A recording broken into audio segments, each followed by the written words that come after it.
This is Awareness Explorers.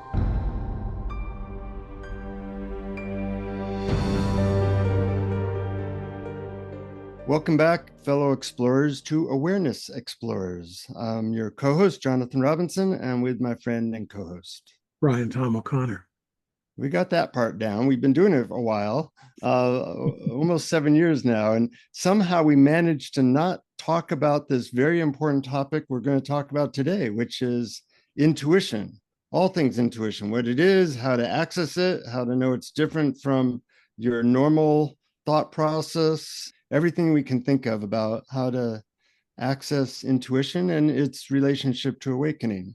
So when we decide on this topic, Brian, what popped into your mind? What did you even think we were going to really talk about in terms of what intuition is? Well, I had an intuition that we might discuss first the different types of intuition and the meaning of intuition, and then how it relates to non-dual awakening. But when you first mentioned it, I was surprised we hadn't had this as a topic, but I was very happy to, because recently, I've been thinking a lot about intuition and about how I think it's the third type of thinking. But I think I'll go into that in detail a little later. Mm-hmm. There's a lot to cover here. People use that word so differently, everything from connecting with God to just having a gut feeling to living one's life based on intuition. It's a little bit hard to describe, but one person described it as it's like there's a conductor inside of us that sees what the entire orchestra needs. And I like that way of looking at it. Whether you think that conductor is inside you or is part of the universe or part of God, I think doesn't make as much difference as knowing that there's something there that has more knowledge or more sense of what's needed than our rational mind.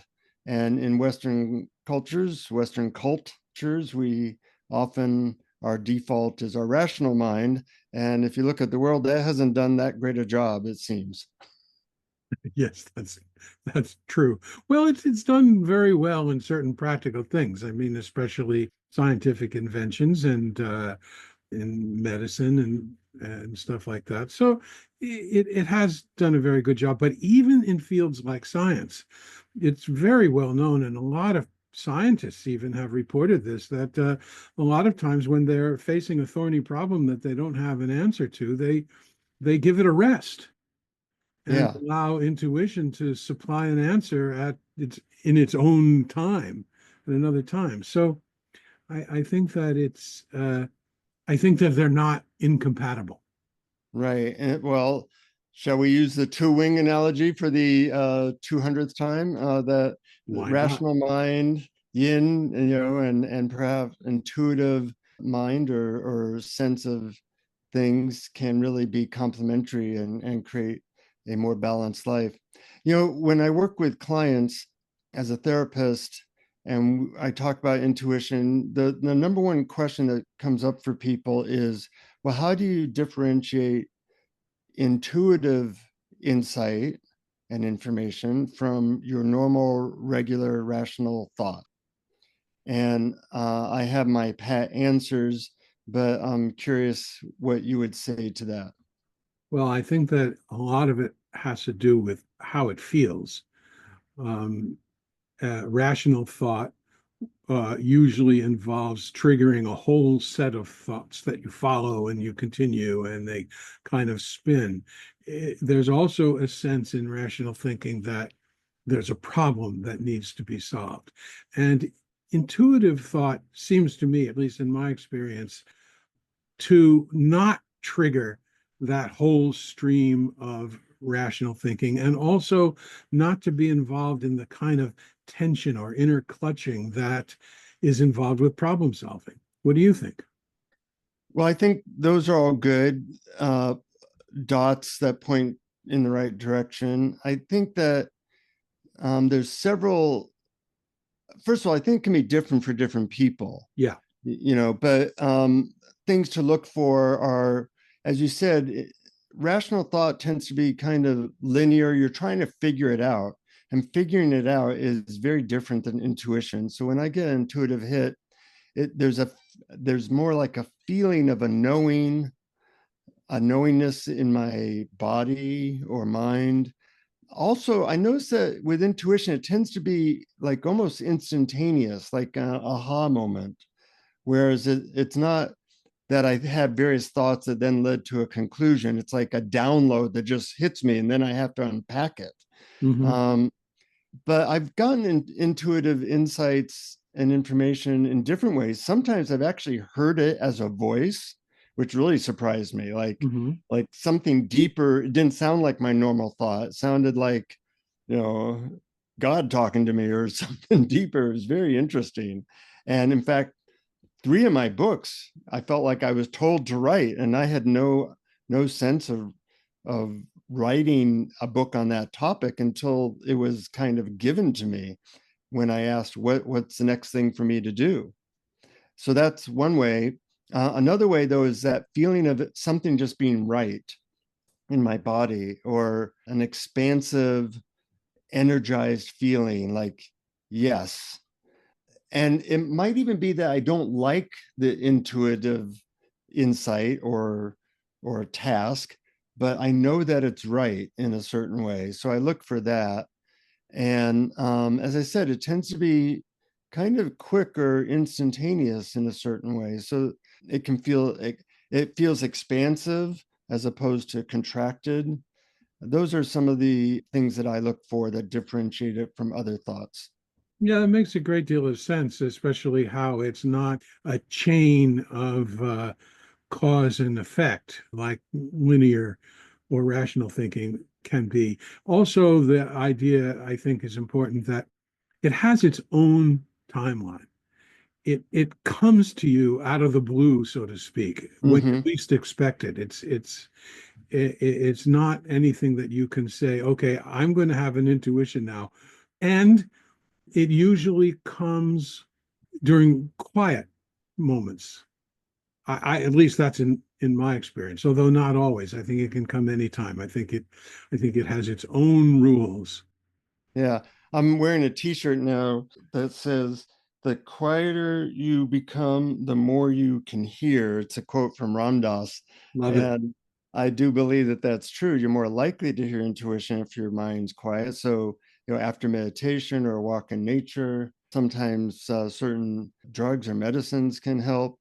There's a lot of things, but I think the most important thing is you're asking for it. You're receptive to it, and you're sincere, and you're determined. Hmm. There's like preconditions that help one hear intuition. And I haven't seen many people talk about that, but for me, there's almost like a ritualized set of conditions I go through if I want to get intuitive insight. Hmm. One of them is, quieting the mind somehow. But another one, which is really important, is I have to let go of my agenda and even my preference for what I hear. Because if you have an agenda, you're basically saying, I'm not interested in any other information. Thank you very much.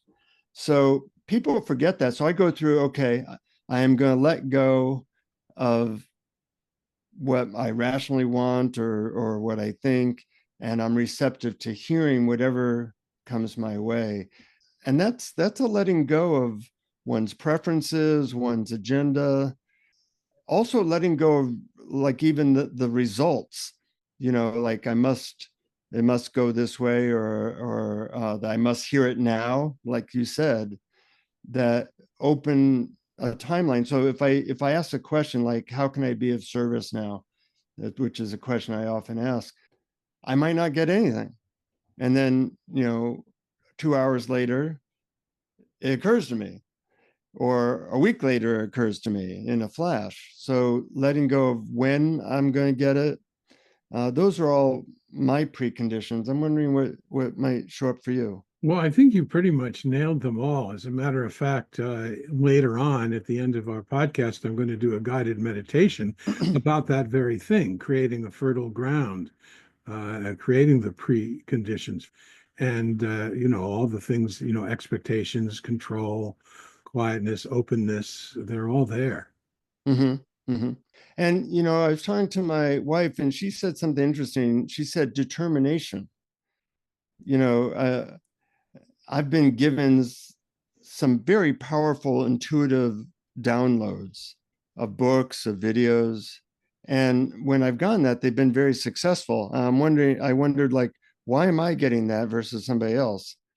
Well, one reason might be that I ask a lot, give me your best shot, tell me what I'm supposed to do. They say the Marines are looking for a few good men. Well, I think God is looking for a few good people to do a bunch of tasks. And if you're open and you're consistent with asking and being available, I think that they go to you versus someone else. Yeah, I do think that's true, although I think that determination has kind of a grit your teeth and feel to it, as opposed to sort of a quiet allowing. But I think that you mean the same thing when you talk about asking for it. If that's what you mean by determination, then I think you're absolutely right. You have to be open to it, and you have to have sort of posed the problem and then forgotten about it and Yeah, let it yeah. go. There's a sense of asking and then letting go of trying to figure it out at least, and Exactly. being Yeah. receptive. Yeah, Yeah. yeah. I remember a story from Elizabeth Gilbert, the author of Eat, Pray, Love. She said that she was given this great idea for a book intuitively, a whole novel, but she got too busy and she didn't write it. And then she found a couple of years later, a friend of hers who she hadn't talked to about it had written the exact same novel she was thinking of and had gotten the intuitive insight. So it made me think like, well, the universe wanted this book written, she wasn't available, so it went to somebody else. And I've sometimes felt that way, that I've gotten a book or a idea that I was just happened to be available at that time. I Um, love that story, by the way, and I read that book that in which it appears.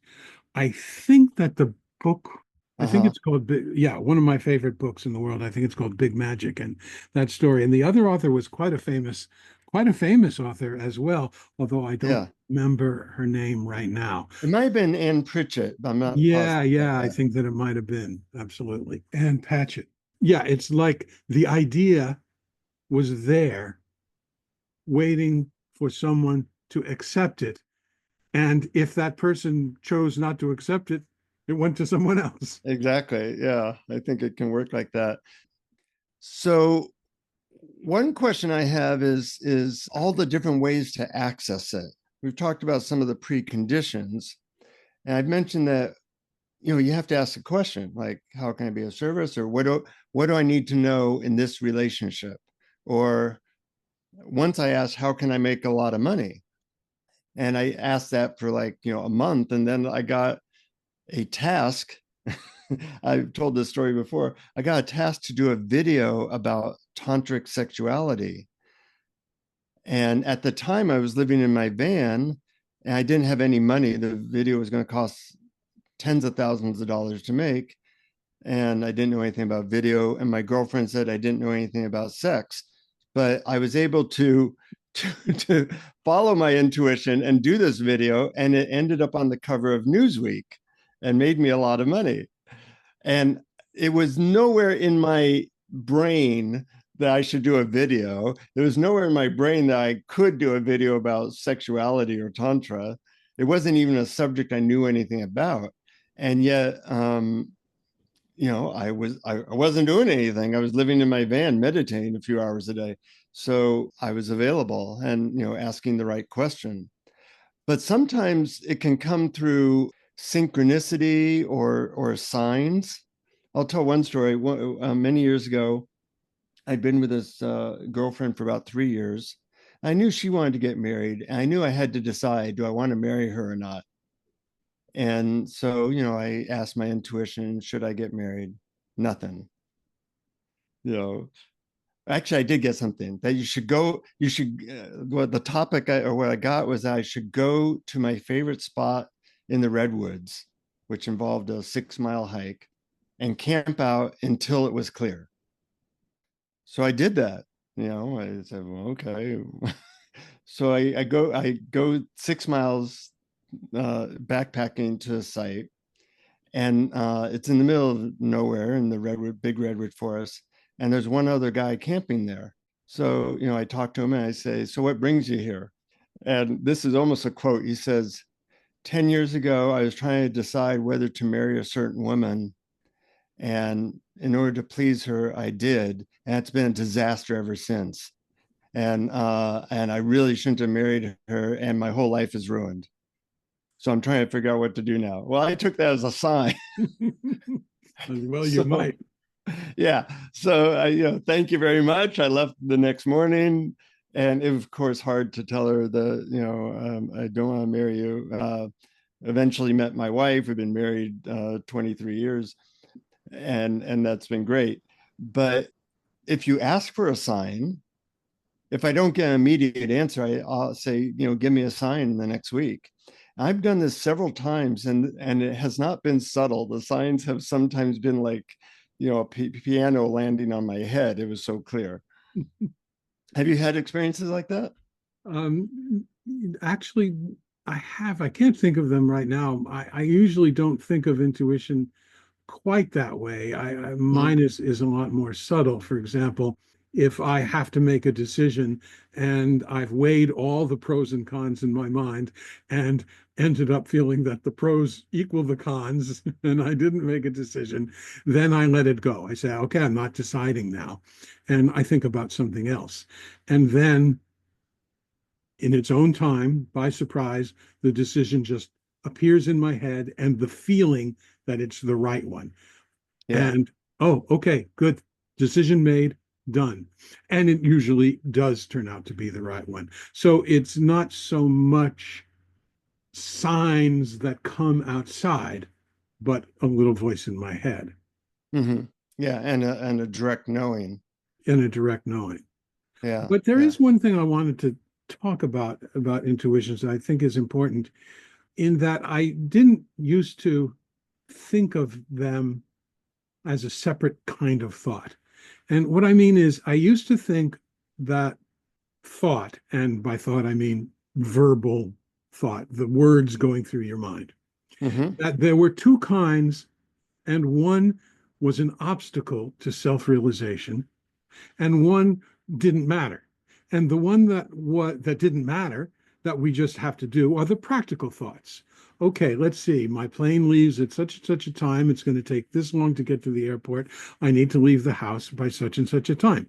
And that's thought and that's practical, and it has no ill effect. It's just what needs to be done, what the human incarnation needs to do. But Mm-hmm. then there are thoughts which I would either call emotional or self referential thoughts. And these do seem to be obstacles. And these are thoughts like, oh man, I'm such an idiot. I should have done that. Or I'm really not smart enough for this. Or that person shouldn't be the way they are. Or boy, this is really terrible. What if this happens? And what if that, and I hope that I can get, and all of these thoughts, which are about desires, which are about self-definition, and which are about problems, are the veils hiding the happiness within that's already there in our true nature as awareness. So I thought those were the two kinds of thoughts.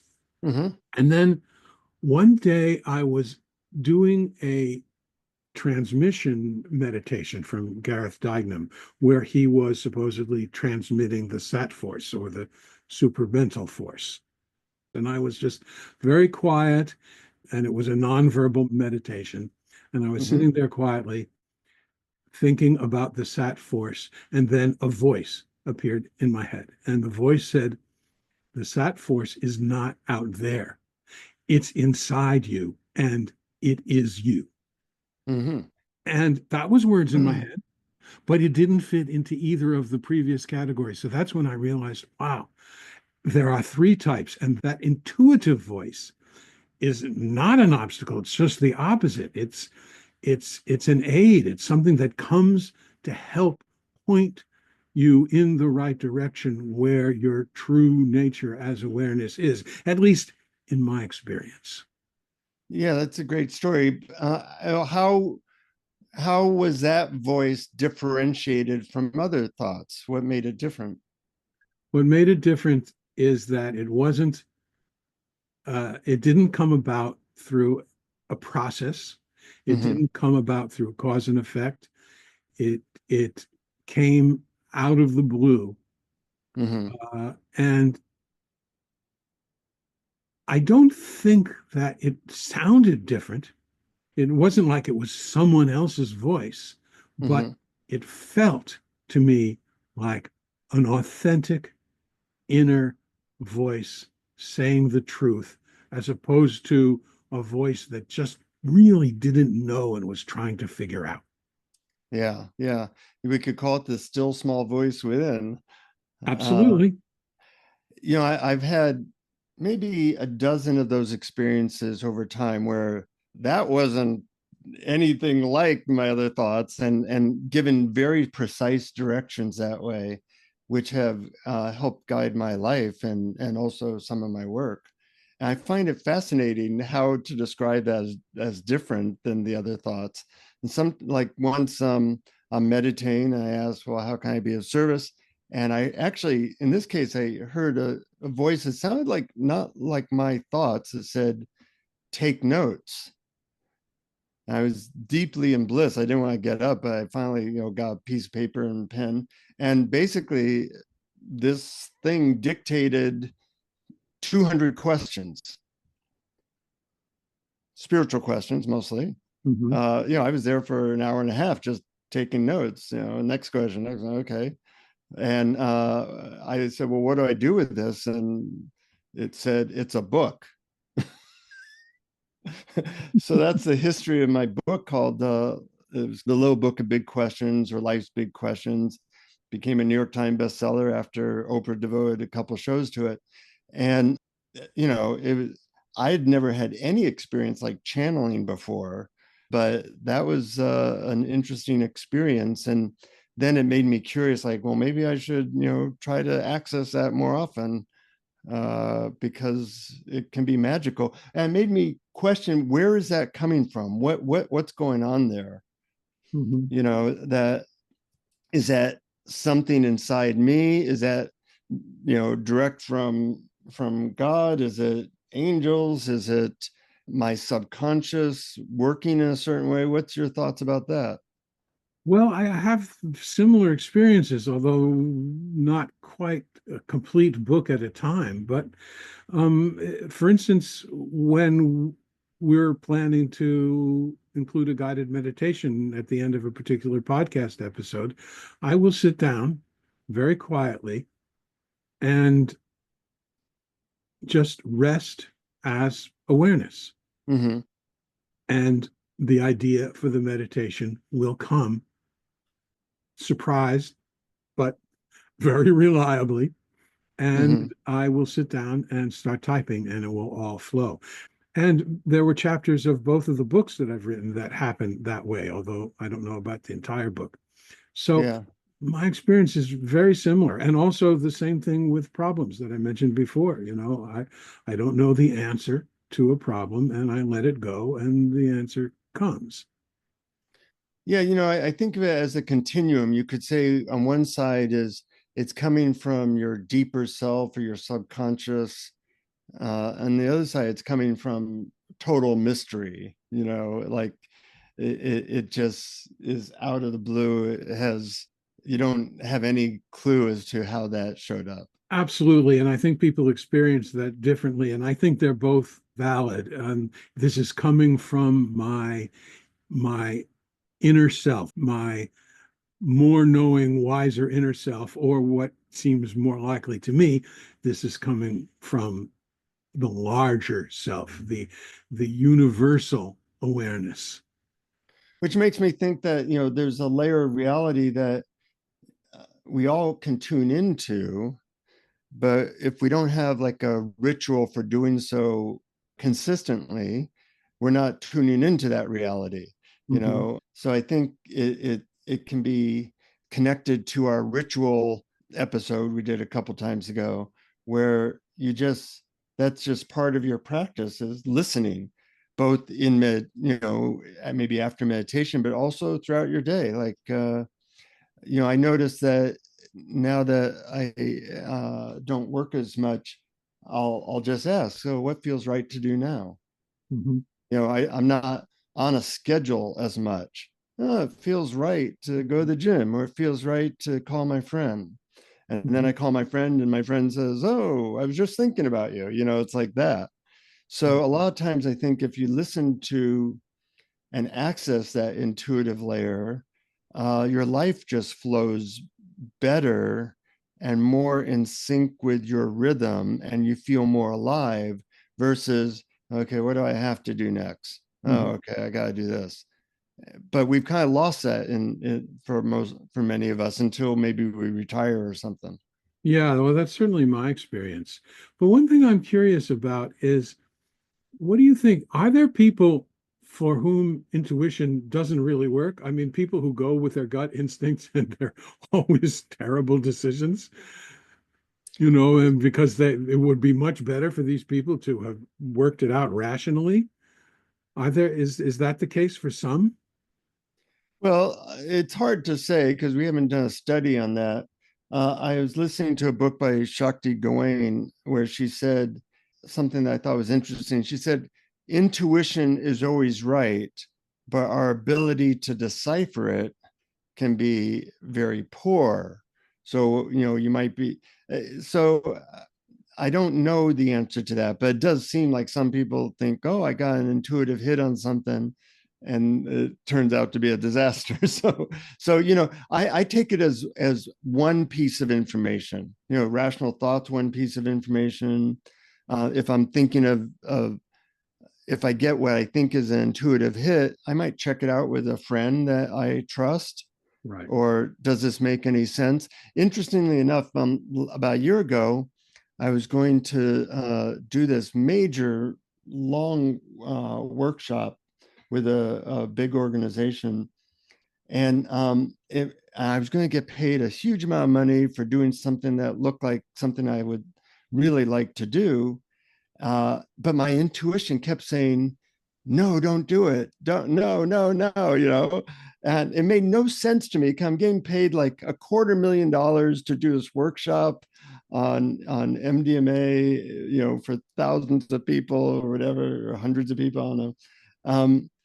And so eventually I just said, it makes no sense with my intuition saying. So I went ahead with it and ended up blowing up and being a disaster, not even getting done for various reasons. So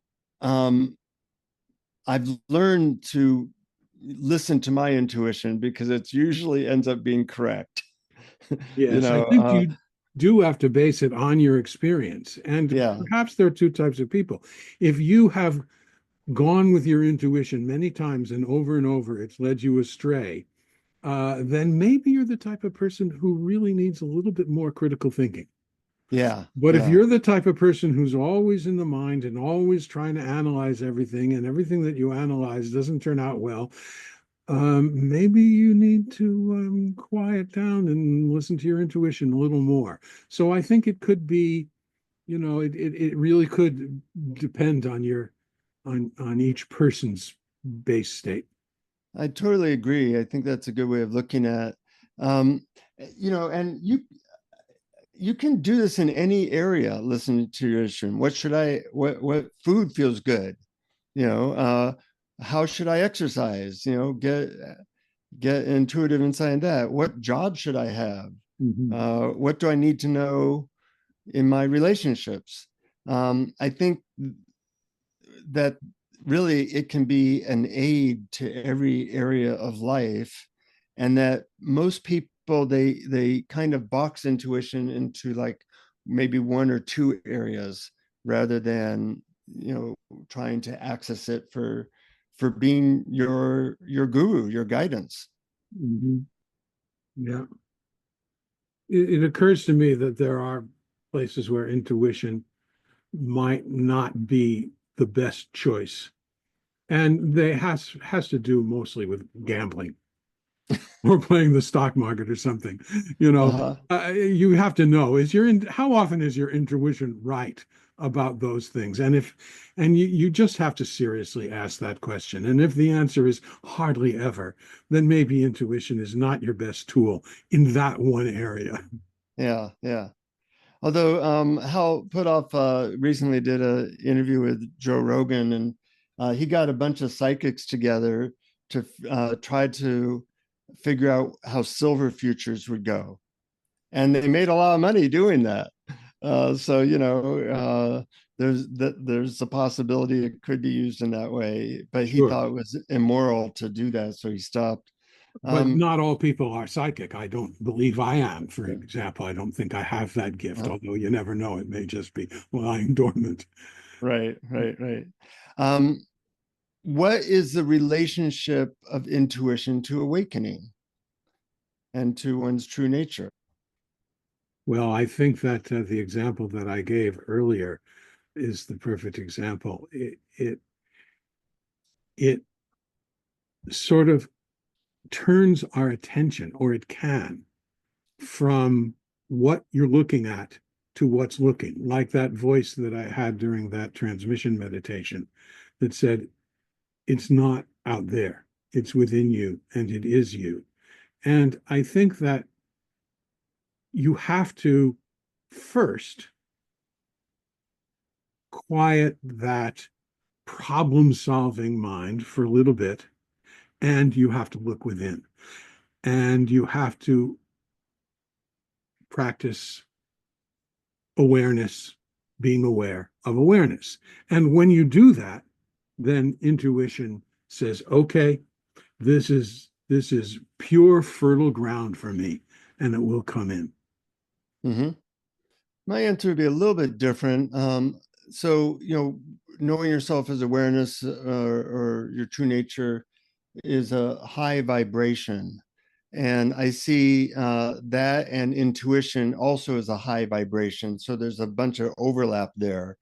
And the more you follow your intuition, if you have a ability to do that, it tends to keep you in that high vibration of a lot of flow of energy of life and very little constriction. So I think that as you spend more time in your true nature, you have more access to intuition. Also, it goes vice versa. The more you listen to your intuition, the more likely you're going to have access to the high vibration of your true nature. So I see them as related in that way. Mm-hmm. But who knows? Who knows? Um, one way to think of intuition is, well, I call it the hot and cold game. Like when you hide a pen and somebody tells you you're getting warmer or cooler, as you listen to your intuition, you want to see if you're getting good or meaningful results. That's warmer. If you're not, that's, maybe something's off there. But also internally, as you listen to your intuition, does it feel right and good and more alive? That's warmer. And when you don't, does it feel cooler? So I think that the universe is always giving us feedback. And by listening to that feedback, we can live a life with more flow and more openness. Yeah, I think that hot and cold game analogy is really good, and I think you're right. There are two um, there are two ways of looking at it: the external feedback, whether things actually work out, or if not, if they don't work out, or whether it proves true in the real world. But internal feedback is very important. Do you feel more alive, as you said, or does it feel like you did the right thing, Yeah. or simply to just feel more relaxed, more happy, more open?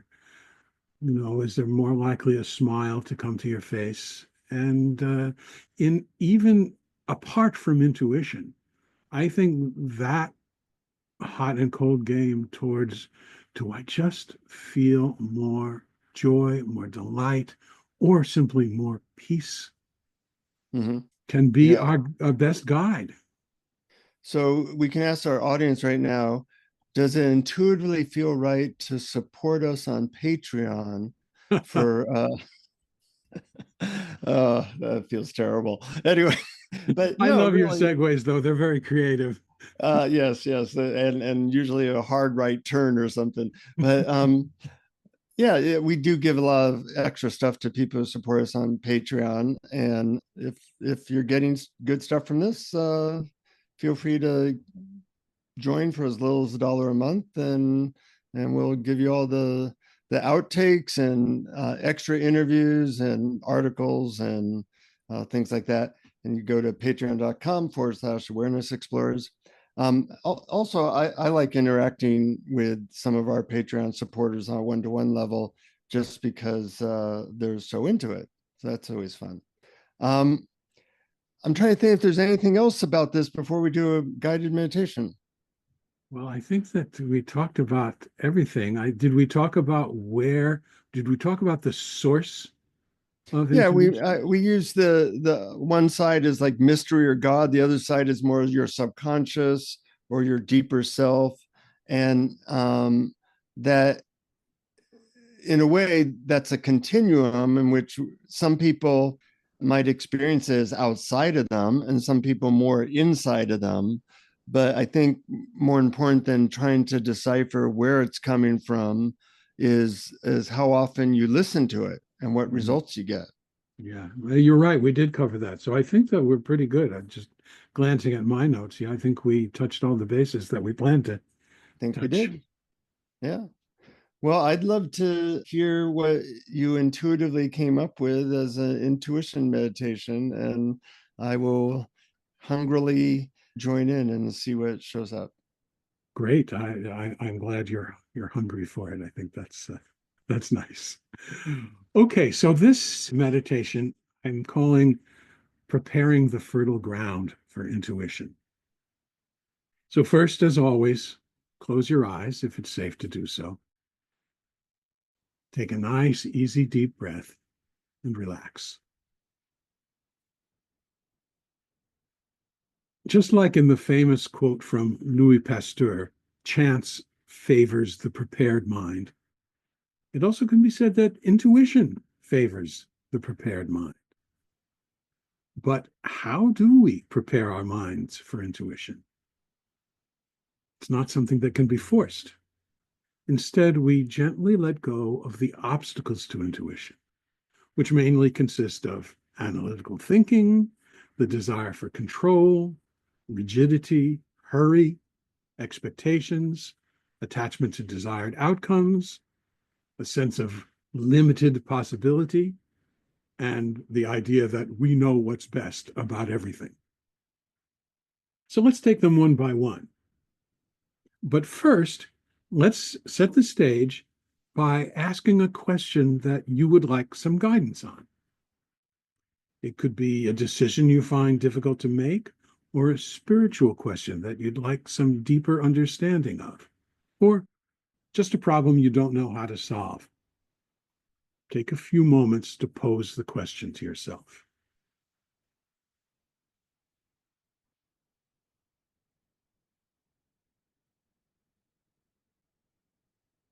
Now let it go. Imagine it floating away and merging with the spaciousness of the universe or source.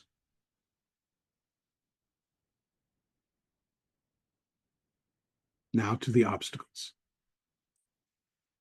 Instead of actively trying to quiet your mind forcefully, just notice whatever body sensations are appearing in awareness right now.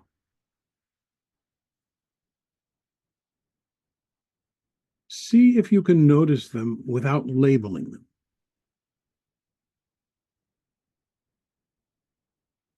Another way is to ask yourself, what can I notice about my current experience without using words to describe it?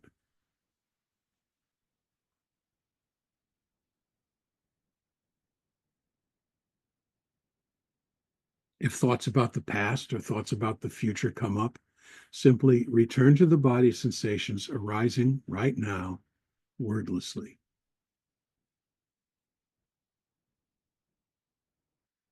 Notice how you're feeling emotionally and ask yourself if you can allow whatever you're feeling to be exactly as it is right now, without any attempt to change anything or control anything, just for now.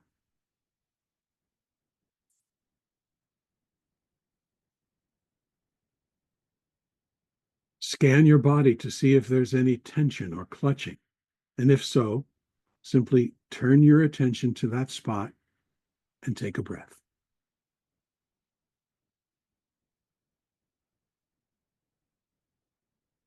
Give yourself all the time in the world. Say to yourself, there is no timeline for intuition. I welcome it whenever it chooses to arrive. No rush.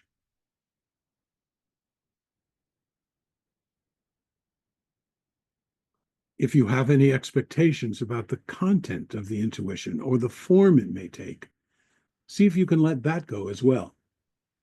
Let it too drift off into infinite spaciousness and say to yourself, whatever comes will come, whatever does not come will not come.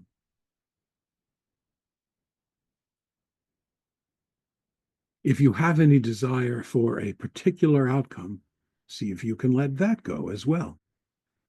Let it too drift off into infinite spaciousness and say to yourself, whatever the outcome is, it will be right.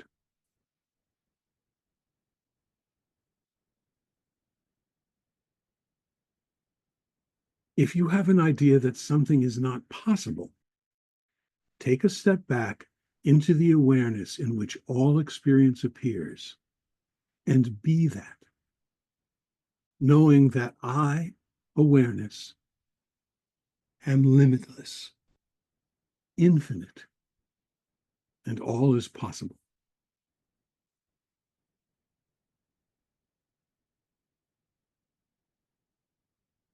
Now say to yourself, I don't know.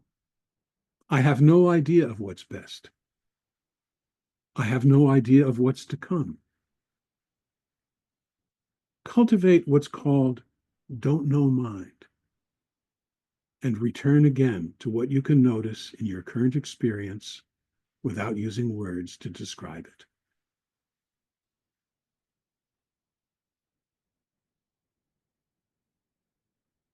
Rest in quiet awareness for a while.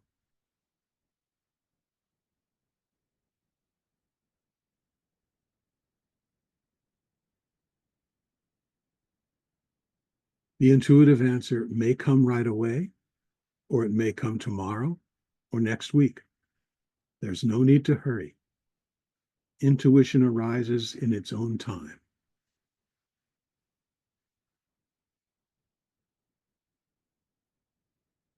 Now, take another nice, easy, deep breath, and at your own pace, begin to open your eyes.